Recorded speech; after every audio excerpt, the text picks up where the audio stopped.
Hello, welcome to Modern Day Debate. My name is Carissa and I am the host for this evening. So, really happy to be here and to be hosting both of these great speakers tonight. We are a neutral platform and we host debates on science, religion, and politics.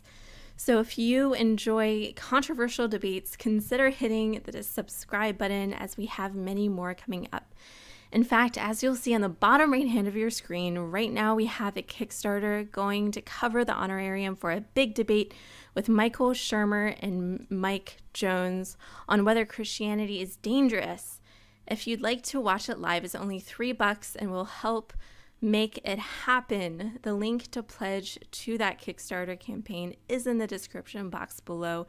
And you can sign in with your Facebook account so you don't have to make a Kickstarter account. It's a lot, but it's a new idea, so we're trying to explain the Kickstarter stuff to people in detail. So definitely be sure to check that out. Also, if you are really liking what you're hearing tonight, definitely be sure to check out the links of both of our speakers also in the description. I'm going to give them a chance to introduce themselves and kind of give you a little bit of a backstory about what they do. We'll start off with Sal Cordova. Please tell us a little bit about yourself. Tell us what we can find in your link. Oh, I thought Tom was going to go first. You know what? With the openings or just with the Okay. introductions, you can go first. It's fine. Sure. I'm Salvador Cordova. I'm a former scientist and engineer in the aerospace industry, aerospace and defense industry. I'm now a molecular biophysics research assistant. And I'm a Christian. And I used to believe in evolution, and I now believe in creation. Amazingly, my Christian testimony was featured in the April 28th edition of the prestigious scientific journal Nature as a news article, not a scientific article.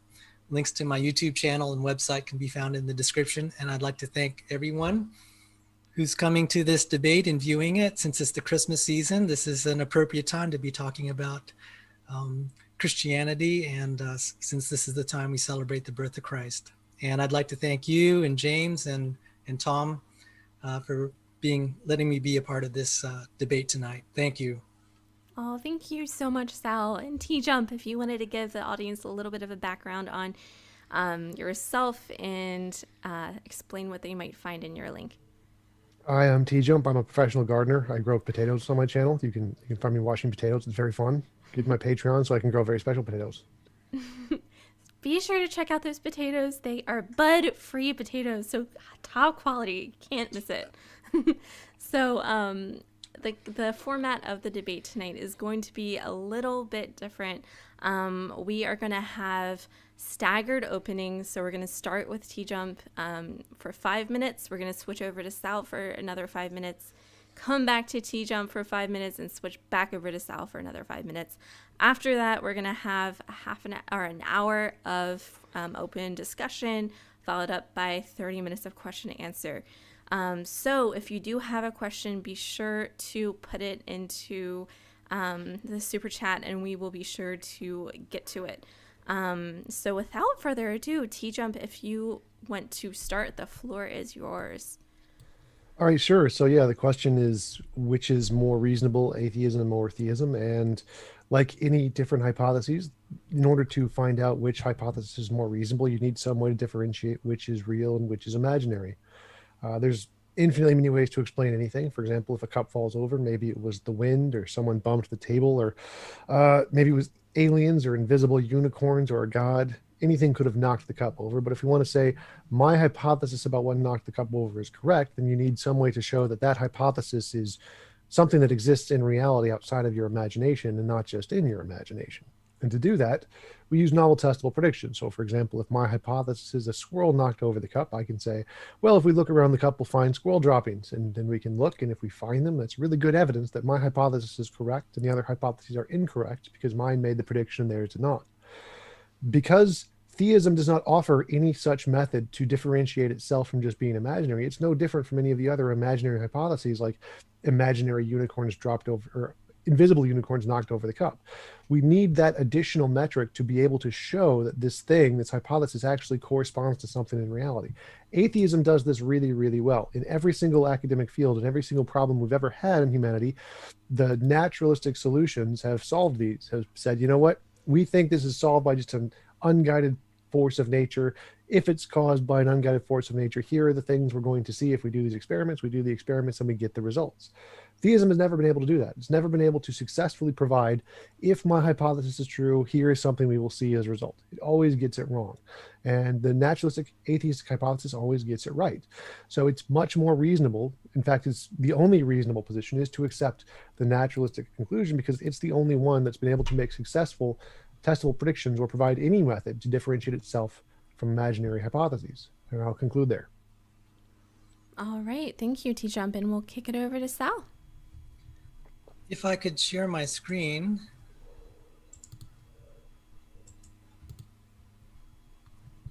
Do you see it? Yes. Okay. The difficulty that someone defending the Christian faith that they face is the problem of the hidden God. It says in the Bible, truly you are a God who hides himself, O God of Israel, Savior. And also, it is the glory of God to conceal things. It is the glory of kings to search things out. And then in Acts in the New Testament, they put him, that is Christ, to death by hanging him on a tree. But God raised him on the third day and made him to appear not to all the people, but to us who had been chosen by God as witnesses, who ate and drank with him after he rose from the dead. And he commanded us to preach to the people and to testify that he is the one appointed by God to judge the living and the dead. So the problem is, we wouldn't even have this debate today if God just decided to have Jesus appear to all of us instead of those chosen witnesses. And yet Jesus said, even though you do not believe in me, believe the works, that you may know and understand that the Father is in me and I am in the Father. So paradoxically, God hides, and then he also says, consider the works. In the present day, this gentleman was influential in acquainting me with the works of God. This is the youngest man to walk on the moon, Charles Duke. When he flew to the moon, he was not a Christian. When he came back, his life fell apart. His marriage was falling apart. He was having alcohol abuse problems. And then so he started going back to church, and he became a Christian. And in his book, Moonwalker, he gives the account on page 271 to 273, where after he'd become a Christian, he started praying in the name of Jesus, and this blind girl was healed. So yes, maybe we can't confirm this experimentally, but as far as that blind girl and this astronaut who's highly credible, and I've talked to people that work with him, he's a credible witness. To me, that's close enough to a work of God to help me believe in Jesus. So why would God hide? It says here, Jesus said, I thank you, Father, Lord of heaven and earth, that you have hidden these things from the wise and understanding and revealed them to little children, like that little girl. Yes, it's troubling that Jesus doesn't heal everyone, and I totally get that. But God has his plans. Why would he hide? It says, for consider your calling, brothers. Not many of you were wise according to worldly standards. Not many were powerful. Not many were of noble birth. But God chose what is foolish in the world to shame the wise. God chose what is weak in the world to shame the strong. God chose what is low and despised in the world, even things that are not, to bring to nothing things that are, so that no human being might boast in the presence of God. And then also, therefore God sends them a strong delusion, that is, people that don't want God, so that they may believe what is false, in order that all may be condemned who did not believe the truth, but had pleasure in unrighteousness. So they're very fine gentlemen. Here's pictures of them. And God would call them unrighteous. Now, Andrew Carnegie gave away all of his wealth for society. That seems so noble, but he said, I decline to accept salvation from such a fiend. The fiend he's referring to is the person whom we call the Christian God. And John Stuart Mill said, to hell I go. And one of my favorite philosophers, Bertrand Russell, said, why am I not a Christian? God will actually make it and facilitate the process of them being deceived. But for those who are starting to experience miracles, it says, today, while there is still opportunity, if you hear his voice, do not harden your heart. This is what Carnegie, going back to Carnegie, he said, not only had I got rid of the theology and the supernatural, but I found the truth of evolution.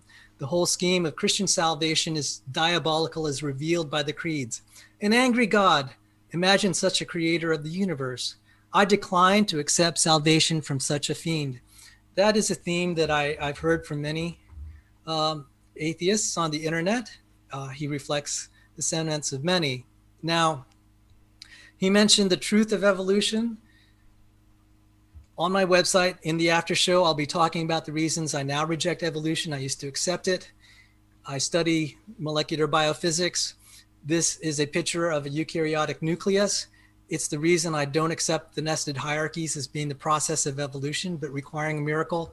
I'll cover that more as I talk about intelligent design and creationism in my next 5-minute segment. Thank you. All right, thank you. If you want to, oh, perfect. And then with that, TJump, we will kick it over to you. Okay, so listening to Sal's opening, he brought up a few things. The first was a miracle of a blind person healing. That isn't evidence of a God. That's a phenomenon, like the cup falling over. If we see a cup fall over, well, what caused it? One of the answers is, well, maybe Jesus healed the person. That's a possibility. But then we also have to take into account the other possibilities. Like maybe it was a natural healing that we just can't explain, which usually happens a lot. There's lots of different people who get healed from all kinds of things that we can't explain. And we can't attribute those to just anything we want. That would be, forget post hoc reasoning. You just apply your own explanation to the event. What you need to say is, if my hypothesis is true that this was Jesus, then here is a test we can do to show that that was the case, that my hypothesis or my explanation is the reasonable one. And he didn't provide any of that. He just said he has a hypothetical explanation of the event, which anybody can make that up. I can make that up right now and say it was probably just some biological phenomenon we just haven't explained yet. Like, we can both come up with hypotheses of what can explain that. Neither of those are supported yet because there's no actual way to differentiate which one of those is real and which one is imaginary. So just coming up with a hypothetical explanation of an event isn't evidence. It's just a hypothetical explanation. The next big thing he brought up was the eukaryotic cells. I don't know why he considers that to require a miracle. He hasn't presented anything yet. The consensus in biology is it doesn't require a miracle. It's perfectly natural. The fact that we can't explain certain things in biology is just an argument from incredulity. Like if you can't imagine how it could be done by natural laws isn't evidence that they can't. It's just an argument from incredulity. So I don't know how he comes to the conclusion that requires a God or a miracle in any sense. And again, it just goes against the consensus in every field in biology. So we'll have to wait for more on that. But those are the only two things I heard him brought up. So I'll just conclude there for now. All right. Thank you, TJump. And Sal, the floor is yours. Thank you. Science actually does require miracles. We take it for granted that things happen naturally, but science needs miracles. This is Eugene Wigner, a Nobel Prize winner in physics. He endorsed a creationist book by Robert Gange. He points out that mathematics is extremely effective, much more so than we would naturally expect. He calls that miraculous. These are the basic laws of physics, or this represents them. Mechanics, electrodynamics, statistical mechanics and thermodynamics, quantum mechanics and general relativity.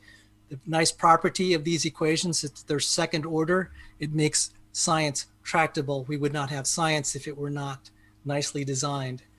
This was articulated by Paul Davies, a physicist. New York Times notable book of the year, The Mind of God, also won the Templeton Prize of Religion. Echoing these sentiments, Charles Townes, inventor of the laser, Nobel Prize winner, he's evangelical Christian. He said, intelligent design, as one sees it from a scientific point of view, seems to be quite real. And that was about intelligent design and fine tuning. And then we have Richard Smalley, evangelical Christian, atheist turned Christian. He said, evolution has just been dealt its death blow. After reading Origins of Life with my background in chemistry and physics, it is clear evolution could not have occurred. He's talking primarily of the origin of life, which is called also chemical evolution. I highly recommend this book by Change Laura Tan and Rob Stadler, PhD trained scientist from Harvard. And in the after show on my channel, I can talk about this. I don't have time here. I'll point out evolutionary theory. It says in science's, this is quoting Jerry Coyne, an evolutionary biologist. He said, in science's pecking order, evolutionary biology lurks somewhere near the bottom, far closer to the pseudoscience of phrenology than to physics. All this to point out, just because it's the mainstream consensus doesn't mean it's a great science. Most of the top research teams studying biology, they have little use for an evolutionary paleontologist. No disrespect intended, but that's just the way it is. So the question of Christ, if we have an intelligent designer and there's miracles needed to make life and also to create creatures, how do we know? How do we know that this is the Christian God? I'm just going to suggest something.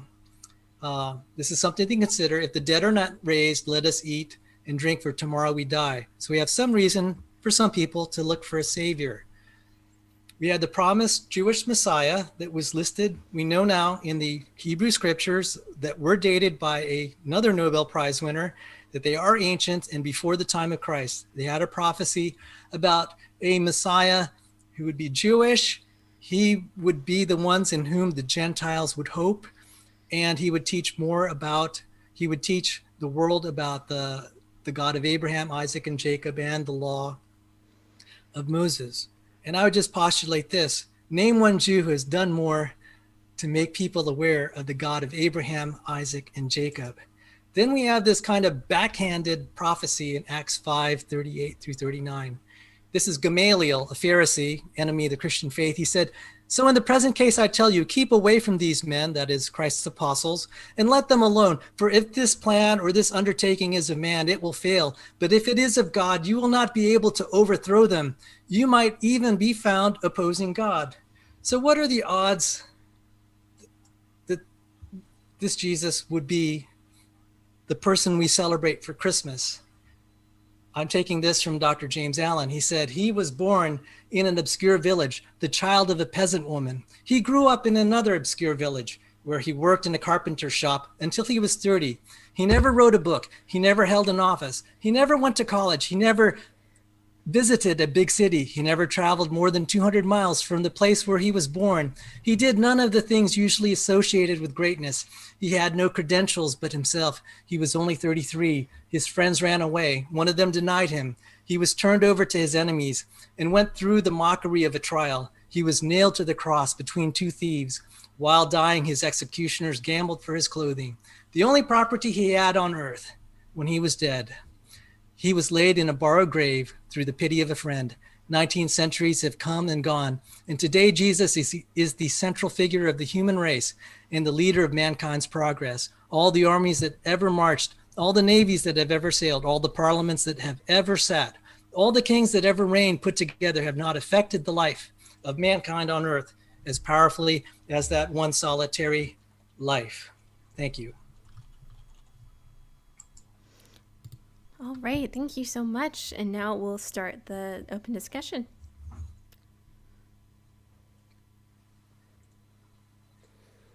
Okay, so nothing that I saw that you presented actually shows any evidence of intelligent design or Jesus at all, as far as I can tell. Like you cherry picked a few theist scientists, but if you could just Google intelligent design, you come up with about 10 academic papers that specifically say intelligent design is a pseudoscientific argument for the existence of God presented by proponents that as an evidence-based scientific theory about life's origins. And you can just read off the academic papers that all list this: the Young and Eds 2004, Pigalucci 2010, Boundary, Martin, Blake, Staffen, Backham, Johann. You just dozens of academic papers that show intelligent design as a pseudoscience, and specifically the reason is doesn't make any testable predictions. It doesn't show any method to show it's correct. It's just an argument from incredulity. We can't understand how this could be done naturally, therefore God, essentially. And so the academic consensus is that doesn't work at all. So listing a few academics who are theists doesn't really help your case. It's just cherry picking examples. And science doesn't require miracles at all. The unreasonable effectiveness of mathematics is explained just because mathematics is a language that describes reality, like any language. Like math has sentences that correspond to reality, like 1 + 1 = 2. It has sentences that does not correspond to reality, like F = ma × 45. And it has sentences that are self-contradictory, like 1 + 1 = 7, just like English. English has sentences that correspond to reality. There is a tree. It has sentences that do not correspond to reality. I am a Klingon. And it has sentences that are self-contradictory. I am a married bachelor. There's nothing special about the unreasonable effectiveness of mathematics. It's just that some sentences correspond to reality, and we use those sentences to build other sentences that correspond to reality, and we keep building on that. And just as long as we only keep the ones that correspond to reality and get rid of the rest, it makes perfect sense why it does that. So I don't know why anything you presented would actually be evidence. Prophecy, the prophecies of Jesus are not in any way spectacular. They're vague, ambiguous, tell us nothing. I mean, the prophecies in Hinduism would be far better evidence because they actually predict like the age of the earth within 0.03% accuracy. Like that's a good prediction. I mean, if anything is going to be evidence, that's evidence. Like the probability of them getting that right 5,000 years ago is significantly less likely than a random guy being influential in a random city that caused a movement, which happens in every city all across the world all the time, like Buddha, Falun Gong, Muhammad. There's random, like Jonathan Smith. There's all kinds of random people who make influential movements. Causing people to follow you is not special. Guessing the origin of the earth that's pretty impressive. That's some good evidence. So I don't see any of those as in any way provided any evidence that the design is real, is the real hypothesis here. Again, science makes testable predictions. Theism doesn't. Science does make testable predictions. As I said, I had studied science. If I could just ask, what would count as evidence for intelligent design? I mean, does it have to be, would the designer have to show up on your demand in your experiments to believe in him? Well, you would get to decide that. You would say, if my hypothesis is true, here's what I would expect to see, and then we would test to see if we see that thing. So it's completely up to you. So if it's up to me, then it's satisfied. What it would be for you specifically? What would persuade you of an intelligent designer? I mean, could you postulate what sort of, or you don't know what would persuade you? Well, there's infinitely many things. So it's any novel testable prediction. So you just say, if my hypothesis is true, here is something we don't know yet that we can discover, and then we test it and we discover it, and that would be good evidence. Well, thank you for answering. If you could be more specific. I mean, that seems kind of vague. I'm not where I was headed with this. Why don't I try to explain what I think? Usually in science, we'll say, okay, a testable prediction is we're going to say, if we put these chemicals in a beaker, this is what's going to happen in the beaker. So the problem with intelligent design is, for one, and I totally respect this, I could turn the light switch on and off, control it. Therefore, I believe in the light switch. On the other hand, let's say the intelligent designer is God. The most ultimate test would be to say, okay, God, appear and work a miracle for me. But the problem is with an experiment like that, and this is understandable, it would be very believable if you could just kind of conjure up God when you want and run an experiment and demand he do everything you want when you want, and then you'll believe in him. But at that point, if you can do that to God, then you're effectively God yourself. So it's one of those things where for someone maybe to consider intelligent design, it might be a being who's not going to be subject to our whims and controls. So if the only thing that you're going to believe are things that are predictable and testable according to your criteria, I totally respect that. It is more believable. But if the answer ultimately is a God who has his own will and is not beholden to your whims and desires, then you might not be able to ever believe in him.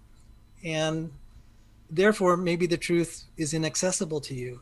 And so therefore, I'm only offering maybe suggestions that maybe the ultimate truths are not within the reach of humans in ways that they could describe with simple experiments. You also mentioned that math is not at all miraculous. It's not just the math. We have various kinds of math. I was mentioning this about the order of the differential equations, if the laws of physics were higher order differential equations, we'd have a much harder time doing physics.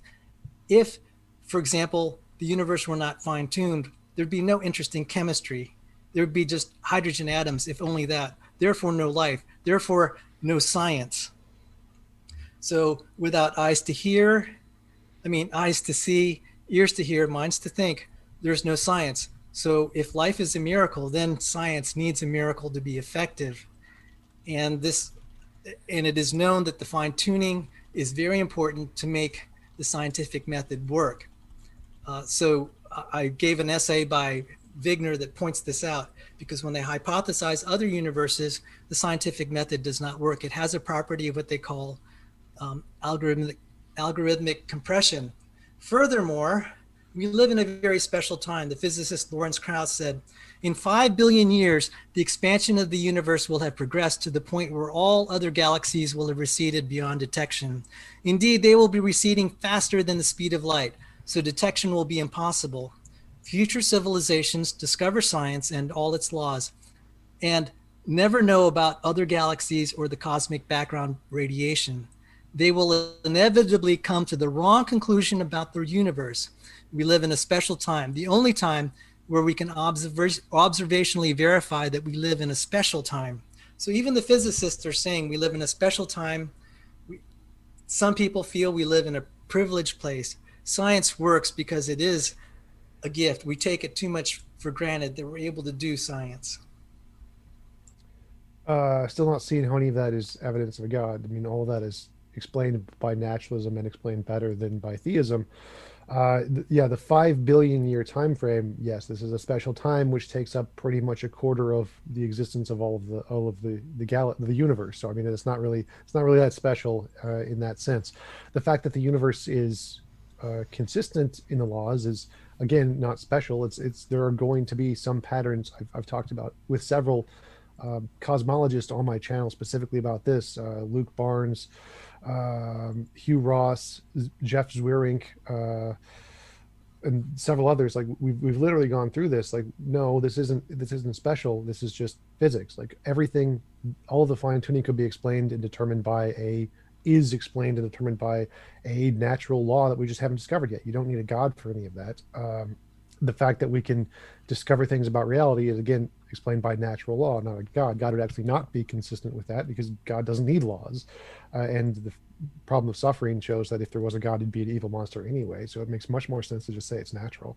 Like there's nothing about that that's special. Like all of that you explained is better explained by naturalism, which is the consensus in physics and cosmology and biology, and every field literally says the opposite of what you're saying. And you didn't really present any reason for what you're saying. You just said some people believe this. Well, I mean, it's nice that some people believe that, but that's not evidence. Like, again, you need evidence. Science doesn't require miracles. No one accepts that.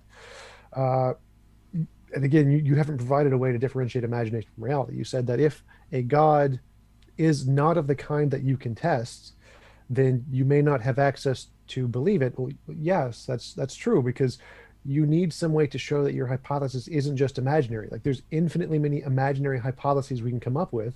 And if you don't have a way to demonstrate yours isn't imaginary, then we shouldn't accept it. That's a problem with your theory, not a problem with me not accepting it.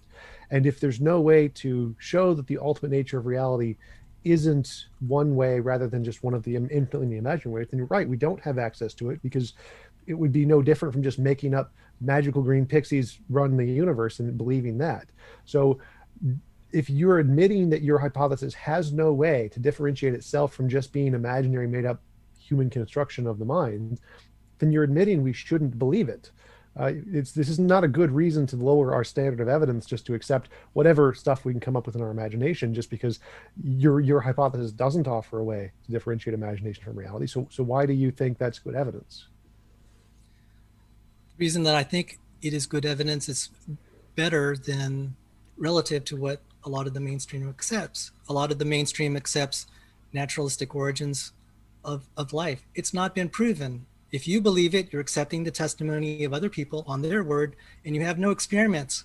So relative to imaginary stories, yours is just as good as anyone else's at this point, except accepted laws of physics and chemistry do not say that life should naturally arise. The natural The equilibrium condition of the chemicals that make up life is the dead condition. There's something called the asphalt paradox that an origin of life researcher pointed out. His name is Steve Benner, and he's an astrobiologist. He said it's the natural direction of undirected organic chemicals is to become useless asphalts. They're not going to spontaneously evolve to life. And that's why we have things like the law of biogenesis, that life comes from life, or Virchow's law of, cells coming only from pre-existing cells. It is not spontaneous.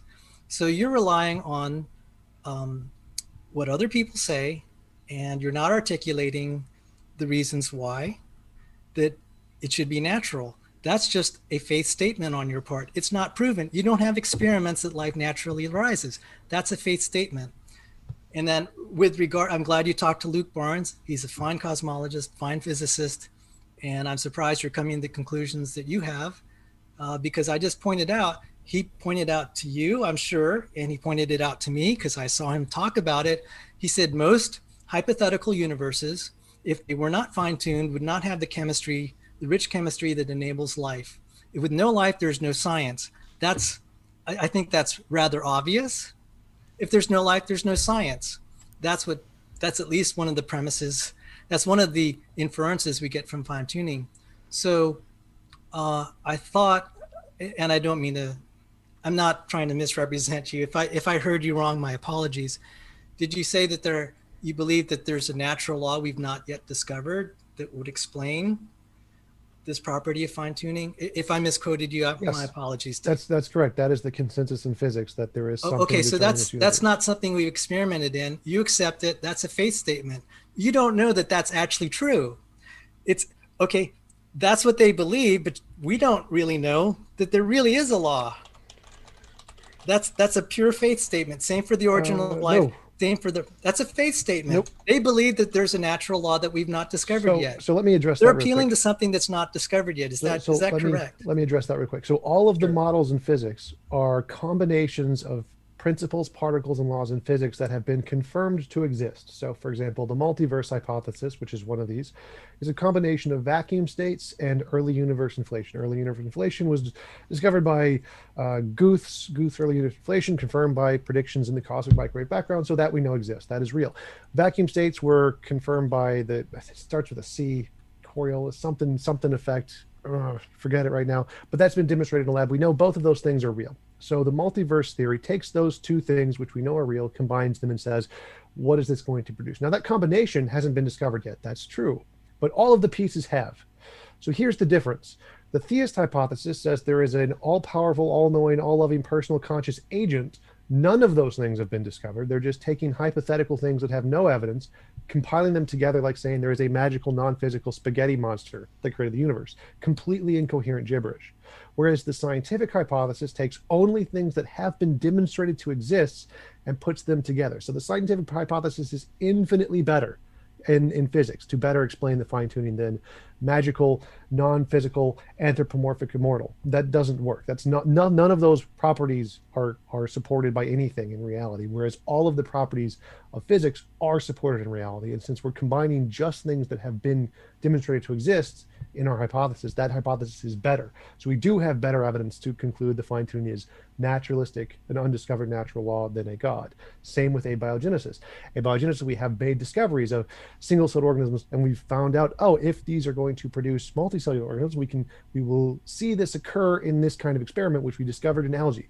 We've discovered that if RNA is naturally produced by unguided natural processes, we will see it occur in this environment on clay. And, oh, we discovered that. If cellular corpuscles will be produced naturally by undiscovered laws, we'll see it in this natural process, which we also see on clay.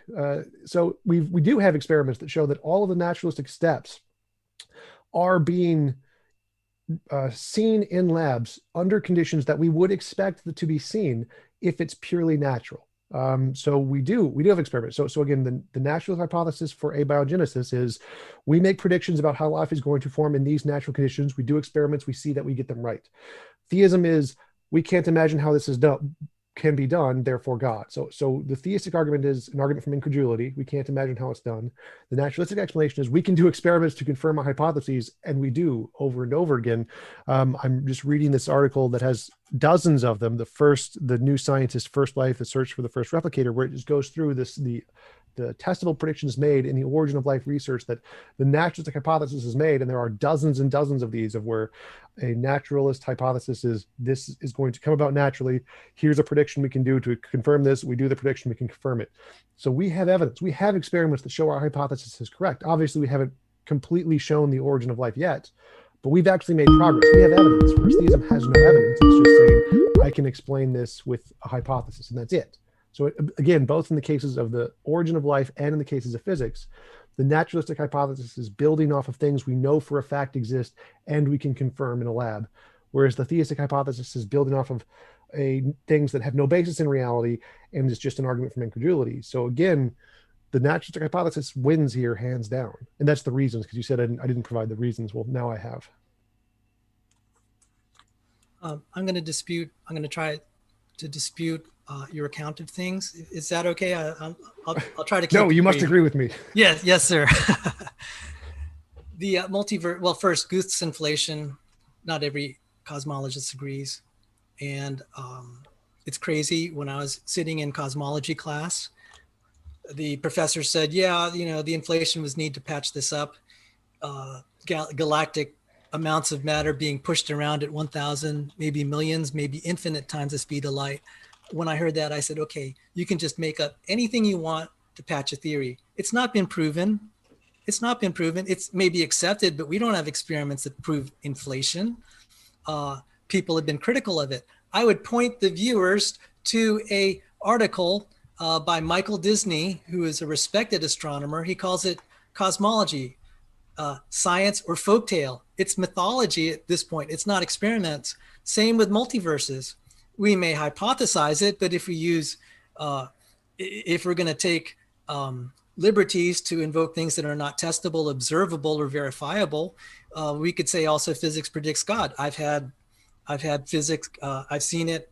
There was a 2005 article by a professor at my school, at my alma mater, he said the universe is mental and spiritual. That's deduced from quantum mechanics. So if we're going to take liberties with physics that untestable, anything's game. Yeah, the reader's invited to look up Richard Conn Henry, The Mental Universe, Nature. He published an opinion essay.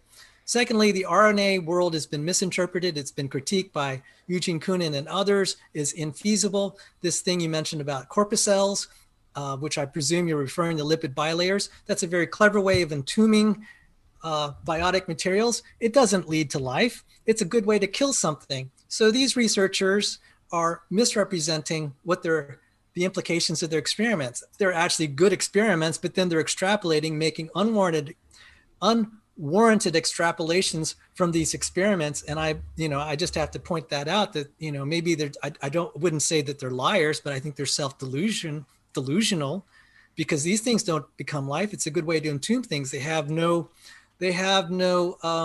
transmembrane proteins that allow things to go in and out. That's pretty essential. So Jack Szostak, who did some of those experiments, was called out by a senior chemist, James Tour. And I was right there because, right there with Tour, so to speak. And Tour said the origin of life research is a field, it is retarded. I know that's kind of a mean thing to say, but he felt that the whole industry is just a mess. So yes, I do respect that you believe these guys, but for me, who actually studies this too, I just don't find it believable. So as far as I'm concerned, these you have one myth versus my myth. Well, I know you don't find it believable. That's what an argument from incredulity is you can't believe it, therefore it's false. But again, that's not evidence. So again, I presented the evidence. Like, no matter what you think, how you think the corpuscles on the thing doesn't support the life hypothesis, that wasn't the point. The point is that here is a thing we need for life. Here is how it can be formed naturally. let's do a test to see if this can be formed naturally. Yes, it can. So our side has made testable predictions, which has been confirmed. Your side has not. So we have evidence, you do not. So like I said, what you asked before, what would it take for me to believe in a God? I would say you need to predict something we don't know yet, do an experiment to confirm that prediction. I just gave an example of that, where we did that in naturalistic hypotheses dozens and dozens of times. We don't need to explain the full origin of life. We just need to say that if it happened, what? I'm sorry. I didn't mean to be rude, TJump. Oh, sorry.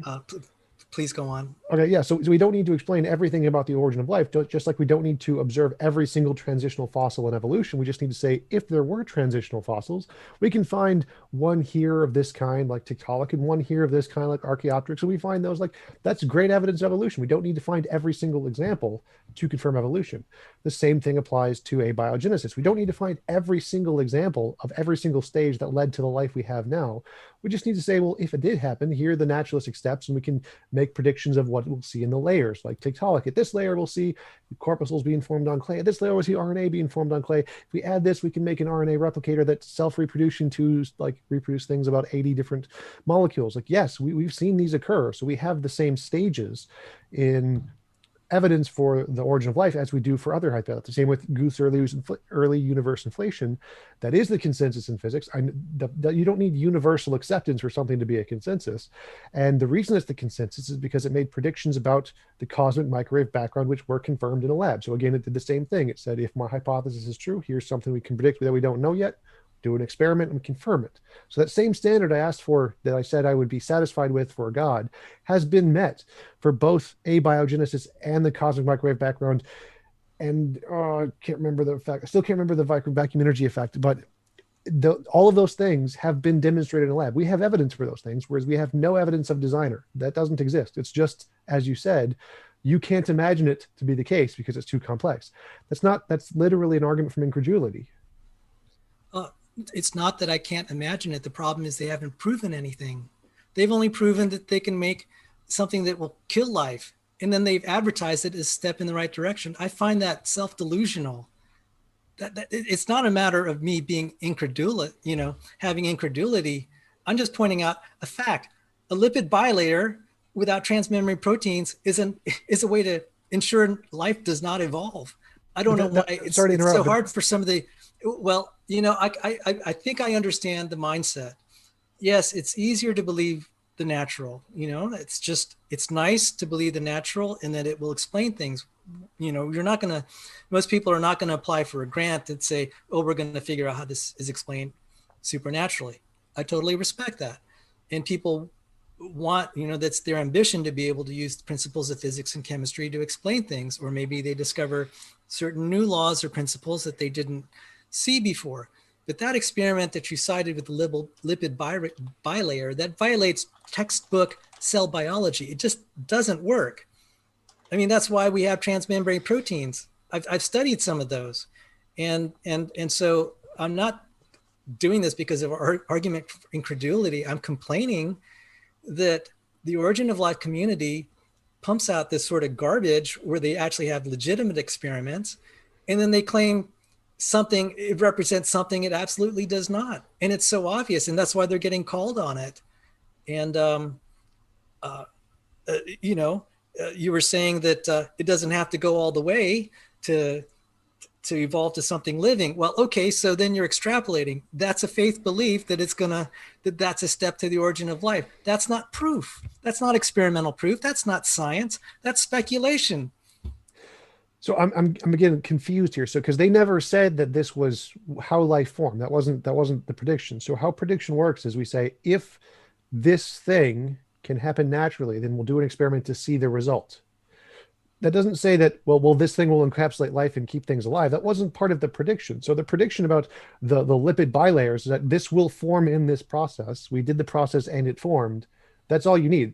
What you're complaining about a secondary abstraction that has nothing to do with the evidence. Like the evidence is if we make a prediction that this is a naturally occurring event, we will see this result, the lipid bilayers being formed. We do see them being formed in this process. That's evidence. That's how it works. Then you're complaining that, well, we can't use that about life because those are different things. They made the prediction. They got it right. You didn't. That's what counts as evidence. They knew this was going to happen. before we ever tested it, they knew this was going to happen naturally, and they got it right. That's what's evidence. It doesn't matter whether or not that relates in some way to some other fact that they didn't bring up. The fact that they could predict it before we knew it and got it right, that's great evidence that their hypothesis is leading us in the right direction.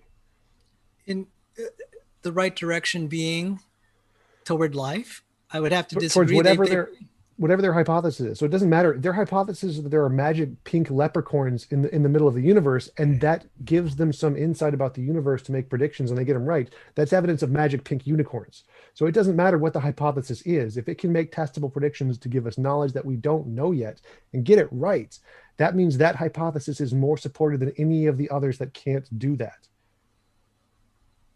So if there's a hypothesis that life will not naturally arise, we have many more experiments that shows that that's true. We find that's Virchow's principle. Cells come from pre-existing cells. There's nothing that says cells, except by statement of faith, that cells come from biotic materials that aren't cells. We don't see examples of that. That's a very strong prediction. That was sort of the beginnings of that was with Pasteur's swan-necked experiments, where he demonstrated against spontaneous generation. And now that that's the older theory. Then they came up with a biogenesis theory, where they thought maybe life can spontaneously arrive just once or a few times in the deep past. But we have many of experiments that show that this is not feasible. And there's a list of paradoxes that Steve Benner put out, one of them being the asphalt paradox. He also has the water paradox, this single biopolymer paradox, all these paradoxes that indicate life should not spontaneously arise. These are based on structure chemistry and just basic principles of how chemicals work. And that's a very good prediction. That's why we don't see life spontaneously arise in the lab. Cellular life or anything of comparable complexity. That's a strong prediction. What that is saying then, if we say life is a miracle, we don't expect life to arise naturally. And everything we've seen in the lab shows that life is not going to arise naturally. It's only been misrepresented to the public as such. And this lipid bilayer one is a case in point. If they're representing it as a step in the right direction, my jaw drops, because that's a dead end. That's a dead end, as I said, because it lacks transmembrane proteins. Anyway, I don't want to belabor this point. I'm fine moving on, because we're not going to agree, and I've kind of. Well, I don't even understand your position here. So a novel testable prediction is, you say, here is something we don't know. We can predict that it will occur if we do an experiment, then we do the experiment and see it happens.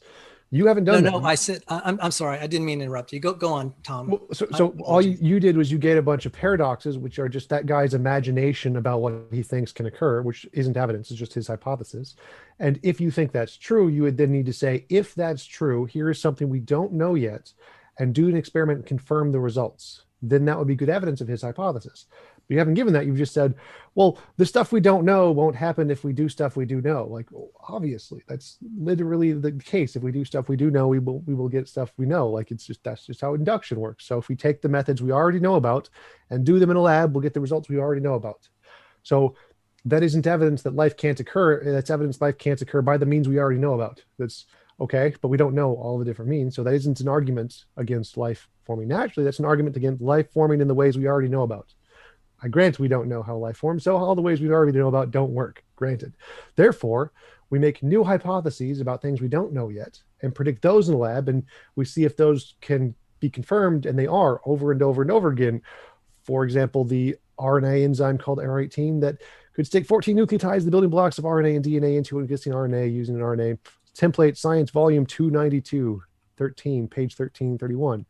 Or the Science Volume 332, page 209, where RNA sequences up to 95 letters long were reliably copied. Like, we see these stages happening in this process where the naturalistic hypothesis makes a prediction that we can do this naturally. Then they do an experiment to confirm, yep, we did it naturally. Whereas all you've done is said, there are all these paradoxes of this guy who imagines it can't be done. And therefore, all of the texts we currently do don't lead to that. But that's not a novel prediction. You're just saying the stuff we've already done hasn't worked. Like, yeah, we agree with that. But for your hypothesis to be confirmed, you need to make a new prediction, predict something we haven't discovered yet, and then get that right, which you haven't done. So you don't have evidence, you just have incredulity. Whereas I have evidence. Our side is making new predictions, novel information, and getting it right. Your side is saying all the old stuff that hasn't worked yet, and it's going to continue to not work. Like that's not a prediction. Yes, it is. It's going to continue not to work. That is the hard prediction of the paradox is the origin of life. One can look this up, and I point the listeners to the article. They can Google it. The title is Paradoxes in the Origin of Life. It's by Stephen A. Benner. He's an origin of life researcher. We can point out the prediction of these paradoxes is that all origin of life scenarios will fail. Will fail. You'll never succeed. You'll never succeed building a perpetual motion machine, okay? Doesn't matter how many attempts one makes. There are certain physical laws that you can't build things. Okay. This is a prediction based on physics and chemistry. There's certain things that just don't build themselves any more than a tornado passing through a junkyard is not going to build a 747. And that's the state of the origin of life question. So all these things, these experiments you pointed out are dead ends, they're irrelevant, and they're not progress. Well, that's just you presupposing your own hypothesis with no evidence. So again, remember, no, there's plenty of evidences for the asphalt. I'm sorry, go on. So every time I say this, I say you need novel testable predictions. Novel means new. You don't need novel testable predictions. Basic physics and chemistry is adequate to say some of these things just don't work. The fact that there's no perpetual motion machines, that's been a long time prediction that you're not going to find it. And people who have been seeing this for a long time, that it doesn't have to be a novel testable prediction. We can make the prediction, and it's been around for a long time, that life does not arise from non-life. That's been around for a long time. Yeah, that's a composition division fallacy. So we know that's wrong. That's why no one in biology accepts that. Everyone says this is a pseudoscience because this doesn't work. It's just basic fallacies, incredulity, composition division fallacy. Like those don't work. But you do need novel testable predictions. Remember, my criterion every time you ask me is what would convince me is novel testable predictions, which means it has to be new. So saying that you're going to see the sun rise tomorrow isn't evidence of the spaghetti monster. Like we already know the sun is going to rise tomorrow. Predicting that the sun is going to rise tomorrow isn't special. So predicting that the same experiments we've done in the past aren't going to work is like predicting the sun is going to rise tomorrow. Like, yes, we already know that, but that doesn't tell us anything. That's not novel. You got to tell us something new. In order to show that your hypothesis is real, not imaginary, you have to predict something new that your hypothesis can tell us that we don't know yet. Perpetual motion machines have already done that. The laws of thermodynamics have made testable predictions, which is why the consensus in physics is yes, we cannot make a perpetual motion machine because it made novel testable predictions in the laws of physics that how energy is governed and why it would be impossible to do that. This hasn't been the case for intelligent design. It's just incredulity. We can't understand how it could happen, therefore it can't happen. There is no logical contradiction in life coming from non-life. It's literally every part of life we've ever discovered is non-life. Like every particle in my body has no life in it, but if you put the pieces together, you get life. And look, there's lots of particles over there in that computer. If we put them together in the right way, yeah, we can get life. So there's no logical contradiction in that. And so if we can find natural processes that do the steps along that way, then yeah, we have good evidence that's going to occur. And you complain that, well, we don't see a complete forming cell coming from a naturalistic biosphere. I'm sorry. Why is that unreasonable? You're asking evidence of me, and I'm asking the same of you. And what I'm just trying to point out is, one, you're appealing to something that you're extrapolating. You don't have direct proof either. You don't have direct proof. I mean, that's what would be required, is to see something of comparable complexity evolve. That doesn't make any sense at all. Sure it does. If you're applying that standard to me, I'll apply the same standard to you. You're using faith, you're making faith appeals to things that have not been proven in their entirety. Well, I met my standard. Remember, my standard was novel testable predictions. I didn't say create the entire origin of life from nothing. I said novel testable predictions, like a novel testable prediction of RNA on clay, a novel testable prediction on corpuscles on clay, a novel testable predictions on multicellular organisms. All of those were novel testable predictions that were confirmed. So that meets my standard. Like I didn't say you need an entire life from nothing. Like obviously that's not going to. I'm pointing out, yes, I agree with you. It meets your standards, and your standards are misplaced because they don't. They're basically faith-based, that you think that this proves your naturalism. your naturalism's faith-based. And, I respect that. I'm not trying to point, I'm not trying to disrespect that that's your view, but you haven't proven it. You haven't proven that naturalism is the cause of everything. I agree. Especially in the case of the origin of life. No, I agree with you. It may have met your standards for belief, but it's still a belief. It is not a scientific proof. It's not a scientific proof life arises naturally. Right. I agree with you. Okay, go on. So we haven't proven the origin of life yet. I totally agree. Like, no one's claiming we've proven the origin of life yet. What we're saying is that our hypothesis is better than yours because ours actually has evidence. Like, it's not sufficient to claim that it's been proven in a lab. We obviously grant that, but we actually have evidence. We have evidence that ours is indicated to be true because we can make novel testable predictions. Yours can't. So asking that we create an entire evolved cell that is a product of millions of years of added layers of complexity, well, obviously we're not going to see that. The origin of life is going to be extremely simple. It's going to look nothing like modern cells. Modern cells are a product of billions of years, millions of years of evolution. And so obviously the origin of life is going to look nothing like modern cells. They're going to be incredibly simplistic by comparison. So we're not even trying to make a modern kind of cell in the lab. That's not even something that we aspire to do because that would take millions of years of evolution. We're just making something far simpler. And so your standard of evidence seems to not correspond to reality because we're not making those claims. We're not making the claims that you seem to think that we need to substantiate. We're making far simpler claims that if our hypothesis is true, we can predict something in a lab and get it right. You can't. No, I'm afraid not. You see, you're representing these trivial, irrelevant experiments as sufficient. I'm saying your standards are not high enough for proof. If you're going to claim it arises naturally, it has to go against all the known chemistry and physics articulated in the paradoxes in The Origin of Life by Steve Benner.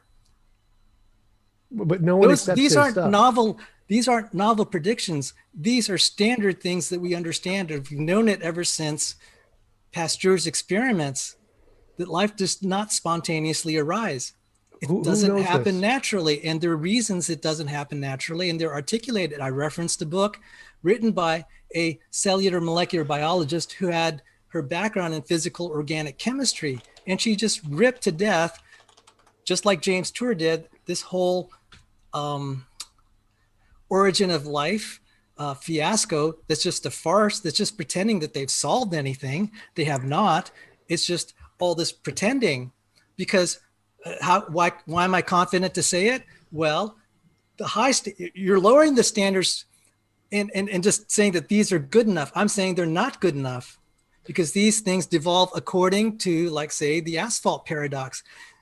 You just leave these organic chemicals alone, they're going to become useless. They're not going to evolve to life. That's a testable prediction. And it doesn't have to be novel. Okay. So it doesn't mean you have to necessarily, it leads to intelligent design. But on the other hand, neither that any of the experiments that you've cited show that naturalism is feasible, that it's adequate to create life by itself. I don't think physics and chemistry. It's just that simple, because all the physical and chemical experiments we've shown have shown that it's not going to become a cell. You're appealing to millions of years. So yes, it's practically not testable either. So if it's not testable directly, you're equivocating what the definition of testable is. Well, you have one standard of what is a good test. I have a different one, and I'm pointing out the one that I proposed is much more substantial and much more important. So you're saying, oh, we had a test, we had this, we had this RNA. Life is not implemented with the kind of RNA catalysis that's there. It's a totally irrelevant experiment. You need to have translation systems. You need the proteins, just all sorts of things. You need metabolism. I mean, goodness, all these things are just being misrepresented as steps in the right direction, and they're not. So again, I don't think you understand my argument here. So I agree we haven't proven it. I'm not arguing it's proven. I'm saying ours is more reasonable. So what makes one more reasonable is if I can take an not emotionally charged example. If I think that there are magical pixies that are causing the wind, and you think there's a God that's causing the wind, if I can predict something, like anything, is that, well, if we go to the other side of the planet, the wind will also be blowing, and you'd predict something differently, then that's evidence of magical pixies. Like, it doesn't matter what the hypothesis is. If I can make predictions and get them right, mine is better than yours, regardless of what the hypothesis is. If I predict there are square circles and I can make predictions about reality that you can't make, my hypothesis is better than yours. Your imagined contradictions or paradoxes don't do anything. Like, if I make predictions and get them right, my hypothesis is better than yours. No matter what complaints you have about the hypothesis, it doesn't make a difference. Mine tells us something about reality, yours doesn't. So complaining that, well, it doesn't give us all the predictions, I don't need all the predictions. If I get one right that you can't get, my hypothesis is more supported than yours. And it doesn't matter how mundane it is. If I predict that Bob will fart on a Thursday and I get that right, then my hypothesis has more evidence than yours because you've made no predictions. I've made several. It's stated in the Paradoxes of Life. What are the predictions? That organic chemicals left to themselves will become useless, quote unquote, asphalts. There's also the problem, and it lists, I invite the viewers to read it. Okay, so it's going to make all these predictions that all those things, you're saying which one's more reasonable, which one makes better predictions. If, for example, these origin of life researchers say, well, this isn't necessarily where life is going to evolve, then it's an irrelevant data point. And then which means you're offering irrelevant data points to the problem of the origin of life. So I've already pointed out, it's bad. It's bad science then to take something that's an irrelevant experiment and then represent it as to the public as if it's a relevant experiment. And so I find that really problematic. These paradoxes, which are, again, we've seen expressed in various ways, such as Virchow's principle, cells come from other cells, or the law of biogenesis, et cetera, et cetera. Those are very strong predictions. And they say that life does not spontaneously arise. That has never been violated. None of the experiments you put on the table have any hint that those principles are going to be violated. That means life does not naturally arise. None of the experiments you've cited will show that life naturally arises from the accepted laws of chemistry and physics. None. And then when you start saying, well, that they're not saying it's going to be a whole life, and then the experiment's irrelevant to the question then of the origin of life. So well, you don't get to determine what's relevant here. Like, they're the ones making the predictions. They get to determine what's relevant, not you. So again, what the predictions are don't matter. What the hypothesis is doesn't matter. Any hypothesis, any predictions, if my hypothesis can tell us something about reality we don't know yet and get it right, mine is better than yours. Doesn't matter what it is, doesn't matter how relevant it is. It can be as arbitrarily nonsensical as Bob's going to fart on a Thursday. It has nothing to do with the origin of life. I can pick any prediction I want, but if my hypothesis can tell us about reality that we don't know yet and get it right, that means it's better than yours, regardless of how arbitrary whatever the prediction is, or regardless of how nonsensical the hypothesis is. If I'm predicting round squares, like literal logical contradictions, and I get something right about reality that you can't get, mine is better than yours. Like, which part of just that simple description of predictions do you disagree with? What are you saying is what are you saying is my paradigm here?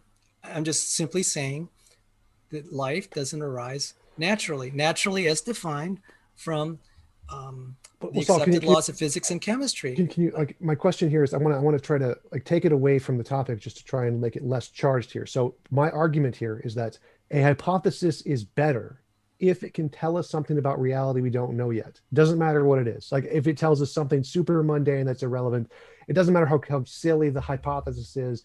None of those things matter. If my hypothesis can tell us something about reality that we don't know yet and get it right, it's better than your hypothesis, regardless of what the context. Which part of just that do you disagree with? Let me think on that. I think that, no, if we can take accepted laws of physics and chemistry and verify it again, it's stronger.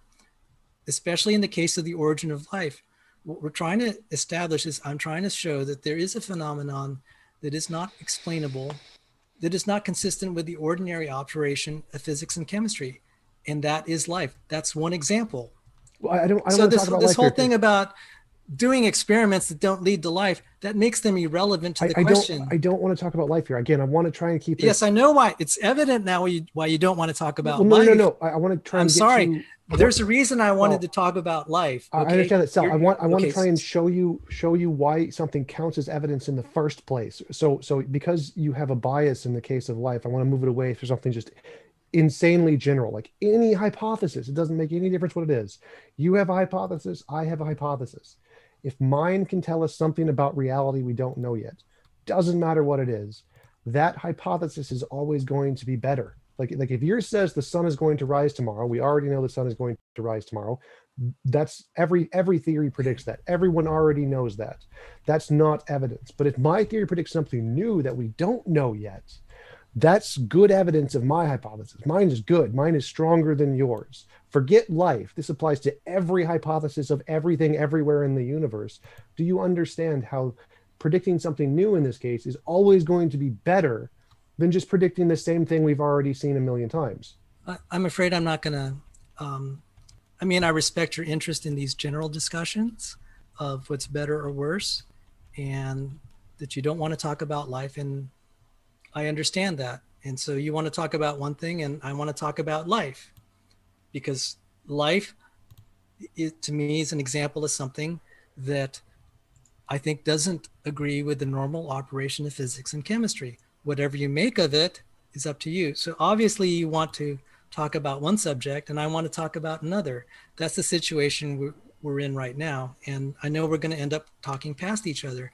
You asked me a legitimate question, and I don't have the answer about these general things about specific hypotheses and then about this flatulence on a Thursday. That's just not something I'm going to get into. All right. I'm not trying to disrespect your question, but I'm just like, well, that may be important to you, but life, the question of life's origin is pretty important to me. And Right. So we're just, I'm sorry. I'm afraid we're just going to say that, okay, well, you want to talk about one thing, I'm going to talk about another. And I don't know we're going to get very far. Right. With a discussion like that. And, well, I already explained why life is better explained under naturalism, and you didn't understand my argument. I don't think you did. I'm sorry. No, I understand. You don't understand it. That's the problem. You didn't understand the argument. So I'm trying to go to a more general example to help you understand the argument. Like if you just take any hypothesis, one that tells us something about reality we don't know yet, is better by definition. That's the point. If of every hypothesis, every theory, every scientific, anything about reality, the whole point is to say this can tell us something about reality we don't know yet. Because we can imagine stuff, like I can imagine a unicorn, but I can't like touch it. So there's some difference between my imagination and reality, and we need some way to differentiate which things are imaginary things and which things are things in reality. And so that's what the reason we come up with hypotheses and theories is to tell us the difference between these two things. And a good way to do that is if my hypothesis can tell us something about the world, then it tells us about reality, not my imagination. So the whole point here is that what makes something evidence, the only way it even counts as evidence of what a theory is if it can do that. And all you're saying is, well, we can't, there's the stuff we've already seen, we'll see it again. Like, okay, but that doesn't count as evidence. Like that's not telling us anything about reality we don't already know yet. That's post hoc rationalization. So the whole point here is that if you don't understand what counts as evidence, obviously you're not going to see, if I show you evidence, you're not going to recognize it. So you need to understand what evidence actually is first. No, science thrives on repeatability. Just because an experiment is repeated on a long accepted theory that actually strengthens this. That actually makes it better. The more experiments we have. So I would not be too quick to say, oh, a novel quick prediction, because we can take, like, say, this asphalt paradox and then show that lipid bilayer is going to be a dead end, which it is.